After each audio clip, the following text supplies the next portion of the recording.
where you got people like Finkelman and people like Fox and people like Gantz and people like Eisenkot and people like Gallant, who are just so, they're not really professional soldiers. They really aren't. They don't know a first thing about what a professional soldier requires. What they are politicians in uniform. That's all. And woke politicians at that. They're just I mean, one more branch of the deep state. Correct. It's just one more branch. That's all. Which is why in this next election, people have to understand that we have to rip this deep state up by the roots and dispose of it. And if we have to, start over again. Because if we don't, I don't know what will happen in the future. I know that right now we've suffered a terrible defeat. It was a defeat. And we're on the road to defeat now in Gaza and certainly up north. And so if people just stop and think about it for a while, they'll know that come this next election, they can't accept politicians anymore. They can't accept a Ministry of Defense that is not about fighting and winning wars away from our borders, about fighting or generating a doctrine that doesn't require the evacuation of hundreds of thousands of our citizens from our frontiers. Let the enemy evacuate their population from the frontiers. Why should we? Why? Because that's their mentality. That's why. And I have to say this, and it hurts me to say this, but everybody listening to this should have known this was coming, because the Army was quite candid about it for at least 2 years. They said starting 2 years ago that in the event of a multi-front war, the home front is on its own. In the event of a multi-front war, the northern frontier communities and the southern frontier community would have to be evacuated for unknown periods of time. And that we might not have the resources necessary to actually wage a multi-front war, that we were going to lose on some front. Okay, I'm not making this up. You can Google it yourself. I'm not saying you. This is known. This is well known. Correct. And has been for a long time. However, many people, many Israelis and many people outside Israel, have very deliberately, and some perhaps subconsciously or without forethought and malice, have chosen not to know these things, chosen to ignore and pretend. Okay, no more, no longer. When this next election comes, whenever, we don't know when that will be. Right now, people have to get their minds ready for this. From what I understand, there are going to be a whole raft of new right-wing parties that are going to be announced in the coming, perhaps, month or two. I want people to understand one thing, that any party of these new parties that does not agree to vote sharing should not receive any consideration at all. None. When you say vote sharing, we should explain to those unfamiliar with the Israeli electoral system. Yes, but I was about to describe that electoral system as some kind of Byzantine labyrinth of inane provisions and rules and regulations and procedures which are beyond anything that a normal human being could possibly fathom, and according to which you can have different parties which run together on the same list, and then they share the vote somehow or other, and it's all very, very amorphous and very messy, and it's also very dishonest. But it's the system we have, unfortunately, at the present time. So what I'm suggesting is that these right-wing parties that come up have an agreement that if any one of them does not pass the threshold, their votes, all of them, should be given to another party that's in the lead, whatever group signed this agreement, or if they don't have enough for an extra mandate, that those votes be given to another party so it can reach another mandate. Any party, any political leader that refuses to do that should not be given any consideration at all by the conservative or right-wing electorate, because they're not after the same things that we are. Now, the problem with this politically is that there's an assumption that if you make this admission, you're telling people, well, you may not pass the threshold, and so they won't vote for you. But I think at this point, if a party doesn't have a platform that's compelling enough to motivate people to vote for it, then maybe they should just sit out this election. So there's a lot riding on this upcoming election, whenever it comes. And it requires the electorate to do something they've never done before, and that is to remember why October 7th happened, and not to vote for the parties that produced it. Do you have any sense when the next Israeli election may take place? I heard yesterday that there are those who are claiming that it might take place, in fact, around the same time as the upcoming elections in the United States. The timing has to do with the situation up north and in Gaza, because there are a lot of soldiers that are deployed. As far as Gaza is concerned, we've already capitulated to the Americans and will be pulling a lot of soldiers back.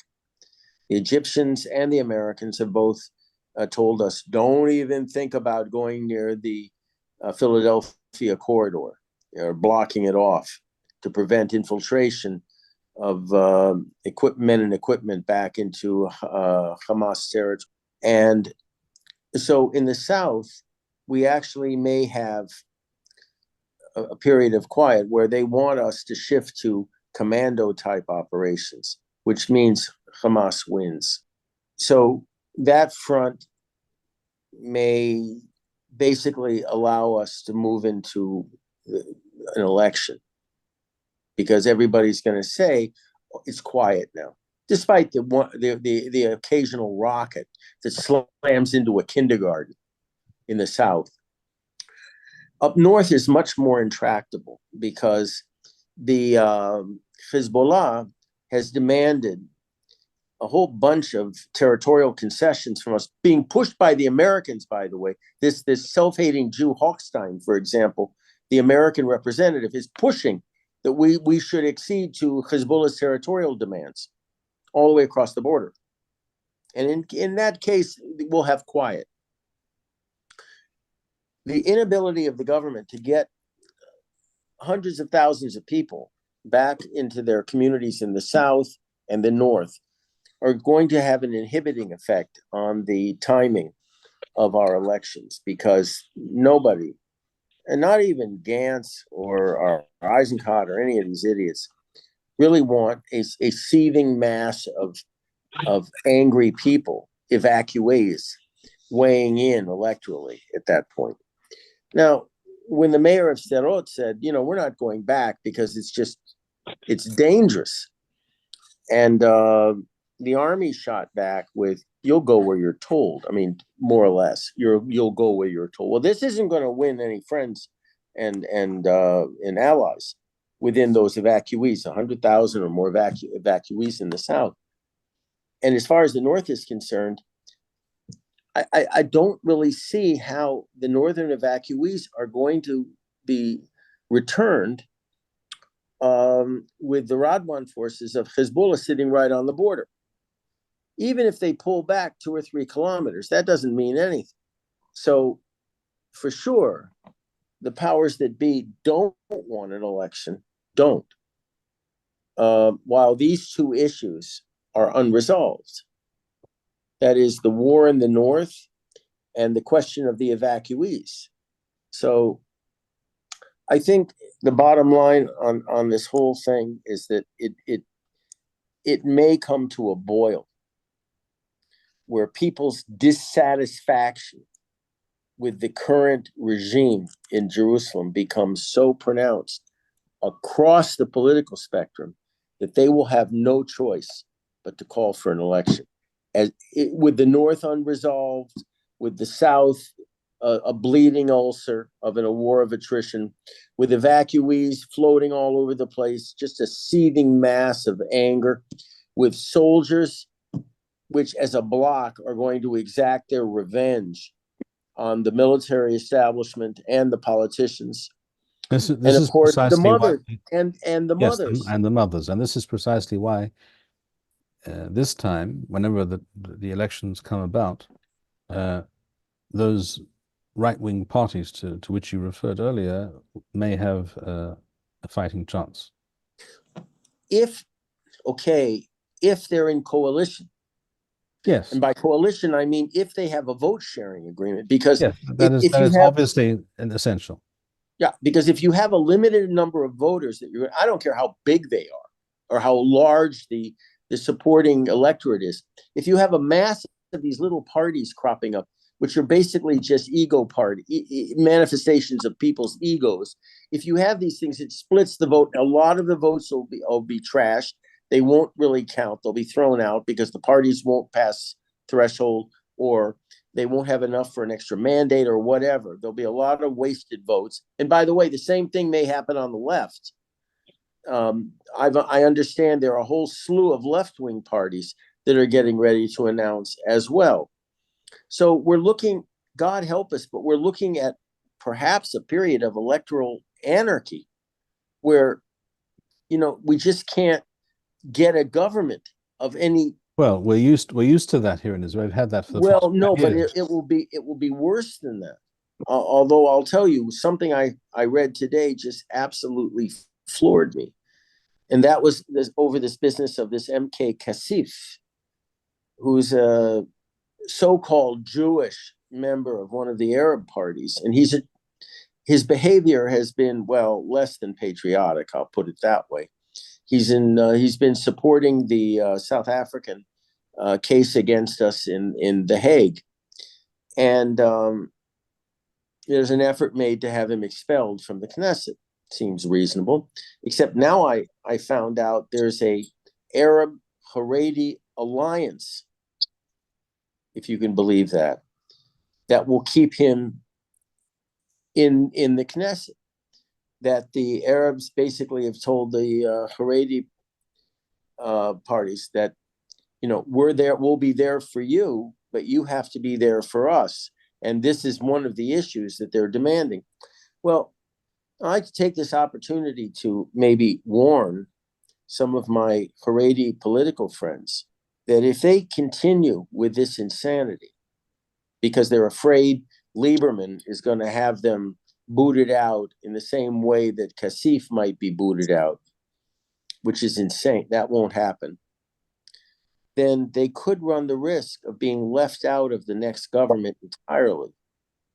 And that means a total loss of their financial subsidies.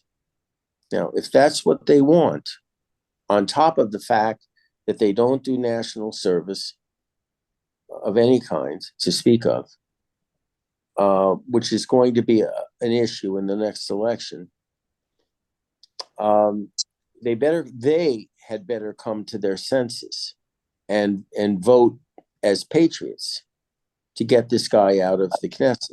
That would definitely buttress their claims to legitimacy as loyal Israeli citizens. But if they don't, and they maintain this wretched alliance with the Arab parties, anything could happen. Anything.